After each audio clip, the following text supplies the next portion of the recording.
चला, बायबलमधील एस्तेर ह्या राणीबद्दल आपण पाहणार आहोत. एस्तेर ही पर्शियाची यहुदी राणी होती, जिने आपल्या धैर्याने आणि बुद्धीने पर्शियन साम्राज्यातील यहुद्यांचा नरसंहार रोखला.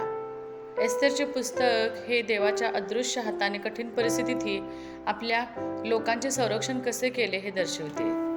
तिचे मूळ नाव हदासा होते आणि तिचे संगोपन तिचे चुलत भाऊ मर्दखै यांनी केले होते. पर्शियाचा राजा अहश्वेरोश याने राणी वस्तीला दूर केल्यानंतर नवीन राणी म्हणून एस्तेरची निवड केली होती. तिने सुरुवातीला आपली यहुदी ओळख गुप्त ठेवली होती. राजाचा सल्लागार हामान याने सर्व यहुदींना मारण्याचा कट रचला. ही बातमी कळताच एस्तेरने स्वतःचा जीव धोक्यात घालून राजाची परवानगी नसतानाही राज दरबारात जाण्याचा धाडसी निर्णय घेतला.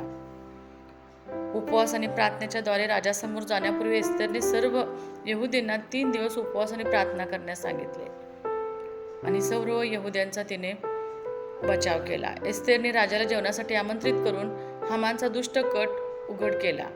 राजाने हामानाशी फाशी दिली आणि सर्व यहुदी स्वतःचा बचाव करण्यास अधिकार देणारा नवीन हुकूम तिने काढला.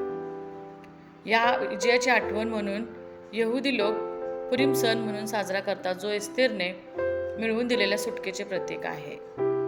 एस्तेरचे आयुष्य हे देवाच्या तरतुदीवर विश्वास ठेवण्याचे आणि योग्य वेळी योग्य कृती करण्याचे उत्तम उदाहरण मानले जाते.